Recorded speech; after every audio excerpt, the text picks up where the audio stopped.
Karnataka geography important notes. ನಾನು ಎಕ್ಸಾಮ್ಗೆ study ಮಾಡಿದಂಥ ನೋಟ್ಸನ್ನು ನಾನು ನಿಮಗೆ ಎಕ್ಸ್ಪ್ಲೇನ್ ಮಾಡ್ತಾ ಇರೋದು. ಇಂಪಾರ್ಟೆಂಟ್ ನೋಟ್ಸನ್ನು ನಾನು ಯಾವ ರೀತಿ ಬರ್ಕೊಂಡಿದ್ದೀನಿ ಅದನ್ನೇ ನಿಮಗೆ ನನ್ನ ನೋಟ್ಸನ್ನು ನಿಮಗೆ ಎಕ್ಸ್ಪ್ಲೇನ್ ಮಾಡ್ತಾ ಇರೋದು. ನನ್ನ ಬಗ್ಗೆ ಹೇಳೋದಾದರೆ ನಂದು FDA 2022 ಪಾಸ್ಔಟು. ನೆಕ್ಸ್ಟ್ ಇವಾಗ ವಿಲೇಜ್ ಅಕೌಂಟೆಂಟ್ ಕೂಡ ಪಾಸಾಗಿದೆ. ಇವಾಗ FDAಗೆ ರಿಸೈನ್ ಮಾಡಿ ವಿಲೇಜ್ ಅಕೌಂಟೆಂಟ್ಲಿ ನಾನು ಇವಾಗ ವರ್ಕ್ ಮಾಡ್ತಾ ಇರೋದು.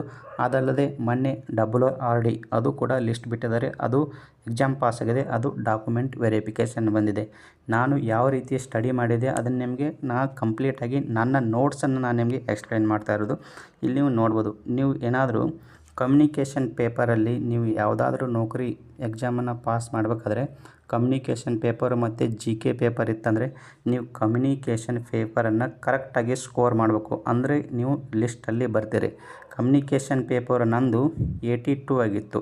ಅದು ನಿಮಗೆ ನೆನಪಲ್ಲಿ ಯಾವಾಗಂದರೆ FDAದ 82 ಆಗಿತ್ತು. ವಿಲೇಜ್ ಅಕೌಂಟಲ್ಲಿ 87 ಆಗಿತ್ತು. ಮತ್ತು ಇವಾಗ WRDಯಲ್ಲಿ ನಂದು 80 ಆಗಿತ್ತು. ಅಲ್ಲಿ ಸ್ವಲ್ಪ ಕಡಿಮೆ ಆಗಿತ್ತು, 80 ಆಗಿತ್ತು. ನೀವು ಕಮ್ಯುನಿಕೇಷನ್ ಪೇಪರ್ ಯಾವ ರೀತಿ ಸ್ಟಡಿ ಮಾಡಬೇಕು ಅದನ್ನು ಕೂಡ ನಾನು ನಿಮಗೆ ಎಕ್ಸ್ಪ್ಲೇನ್ ಮಾಡಿಕೊಡ್ತೀನಿ. Important classes. ನೆಕ್ಸ್ಟು ಕಮ್ಯುನಿಕೇಷನ್ ಪೇಪರಲ್ಲಿ ನಿಮಗೆ ಎಲ್ಲಿ ಅಂದರೆ ಕನ್ನಡ ಗ್ರಾಮರ್ ಸ್ವಲ್ಪ ಟಫ್ ಆಗ್ಬೋದು.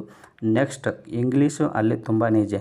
ಕಂಪ್ಯೂಟರು ಅದು ಕೂಡ ತುಂಬಾ ಈಜಿ ಇದೆ. ನೀವು ಯಾವ ರೀತಿ ಸ್ಟಡಿ ಮಾಡಬೇಕು, ನಾನು ಯಾವ ರೀತಿ ಸ್ಟಡಿ ಮಾಡಿದೆ, ಯಾವ ನೋಟ್ಸನ್ನು ಓದಿದೆ, ನಾನು ಇದಕ್ಕೆ ಯಾವುದೇ ಕೋಚಿಂಗನ್ನು ತೆಗೆದುಕೊಂಡಿಲ್ಲ. ಅದು ನಿಮಗೆ ನೆನಪಲ್ಲಿ ಇಂಪಾರ್ಟೆಂಟು.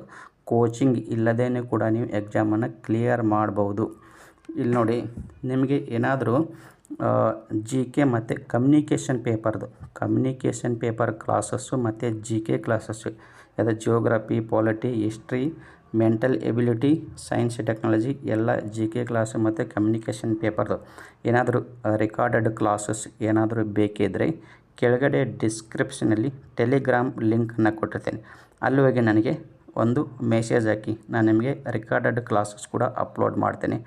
ಇನ್ನೊಂದು ವಿಷಯ ಏನಂದರೆ ಯಾರಾದರೂ KS ಅಥವಾ UPSC ಸ್ಟಡಿ ಮಾಡ್ತಾಯಿದ್ರೆ ನನ್ನ ಫ್ರೆಂಡ್ ಹತ್ರ ಒಂದು ಡೆಲ್ಲಿಯಲ್ಲಿರುವಂಥ ಫೇಮಸ್ ಕೋಚಿಂಗ್ ಸೆಂಟರ್ದು ರೆಕಾರ್ಡೆಡ್ ಕ್ಲಾಸಸ್ ಇದ್ದಾವೆ.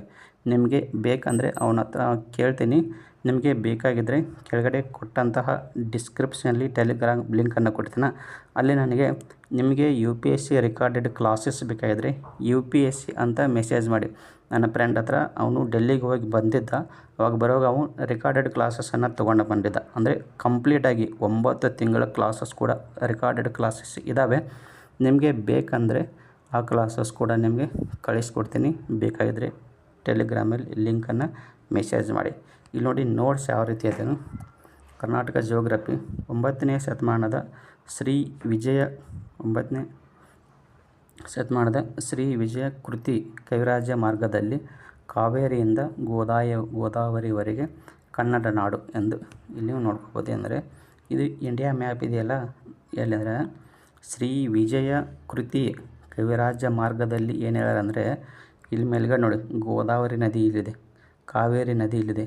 ಈ ಎಲ್ಲ ಪ್ರದೇಶ ಕೂಡ ಕನ್ನಡ ನಾಡು ಅಂತ ಯಾರಂದರೆ ಕವಿರಾಜ ಮಾರ್ಗದಲ್ಲಿ ಹೇಳಿದ್ದಾರೆ. ಯಾರು? ಶ್ರೀ ವಿಜಯ ಕೃತಿ. ಇವರು ನಿಮಗೆ ನೆನಪಲ್ಲಿ ಇಂಪಾರ್ಟೆಂಟು. ನೆಕ್ಸ್ಟ್, ರಾಜಕೀಯವಾಗಿ ಕರ್ನಾಟಕವು ನಿಜವಾಗಿ ಅಸ್ತಿತ್ವಕ್ಕೆ ಬಂದದ್ದು ಸ್ವಾತಂತ್ರ್ಯದ ನಂತರ. ನೆಕ್ಸ್ಟ್, ಸ್ವಾತಂತ್ರ್ಯೋತ್ಸವದಲ್ಲಿ 1954ರಲ್ಲಿ 14 ಭಾಷಾವಾರು ರಾಜ್ಯಗಳು ಭಾರತದಲ್ಲಿ ಅಸ್ತಿತ್ವಕ್ಕೆ ಬಂದಾಗ ನಿರ್ಮಿತಗೊಂಡ ರಾಜ್ಯಗಳಲ್ಲಿ ಕರ್ನಾಟಕ ಸಹ ಒಂದು. ಹೀಗೆ ನಿರ್ಮಿತವಾದ ರಾಜ್ಯವನ್ನು ಮೈಸೂರು ರಾಜ್ಯ ಎಂದು ಕರೆಯಲಾಯಿತು. ನೆಕ್ಸ್ಟ್ ಪಾಯಿಂಟು, ನಂತರ ನವೆಂಬರ್ 1, 1973ರಂದು ಅಂದಿನ ಮುಖ್ಯಮಂತ್ರಿಯಾಗಿದ್ದ ಶ್ರೀ ಡಿ. ದೇವರಾಜ ಅರಸರು ಇದನ್ನು ಕರ್ನಾಟಕ ಎಂದು ಮರುನಾಮಕರಣ ಮಾಡಿದರು.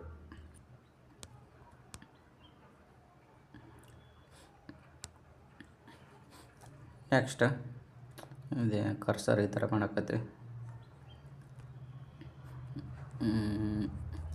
ಓಕೆ, ಸಾರಿ ಸ್ನೇಹಿತರೆ, ಇದು ಕರ್ಸರ್ ಯಾಕೆ ಕರೆಕ್ಟಾಗಿ ವರ್ಕ್ ಆಗ್ತಾಯಿಲ್ಲ. ಇದನ್ನು ನೆಕ್ಸ್ಟ್ ಕ್ಲಾಸಲ್ಲಿ ಅಪ್ಲೋಡ್ ಮಾಡ್ತೀನಿ ನಾನು ನಿಮಗೆ ಎಲ್ಲ ಕ್ಲಾಸಸ್ಸು.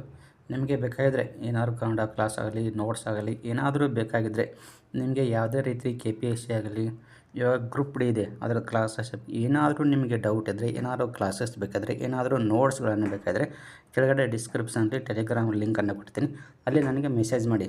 ನಿಮಗೆ ಯಾವುದೇ ರೀತಿಯಾದ ನೋಟ್ಸ್ ಆಗಲಿ, ಕ್ಲಾಸ್ ಆಗಲಿ, ಮತ್ತು UPSC ಕ್ಲಾಸಸ್ ನೀವು KS ಅಥವಾ UPSC ಮಾಡ್ತಾಯಿದ್ರೆ ನಿಮಗೆ ವಿಡಿಯೋ ಕೂಡ ನಾನು ನನ್ನ ಫ್ರೆಂಡ್ ಹತ್ರ ಕೇಳಿ ನಿಮಗೆ ವಿಡಿಯೋ ಕಳಿಸ್ಕೊಡ್ತೀನಿ. ಇಂಪಾರ್ಟೆಂಟು ಅಲ್ಲಿ ಮೆಸೇಜ್ ಮಾಡಿ. ಬಾಯ್.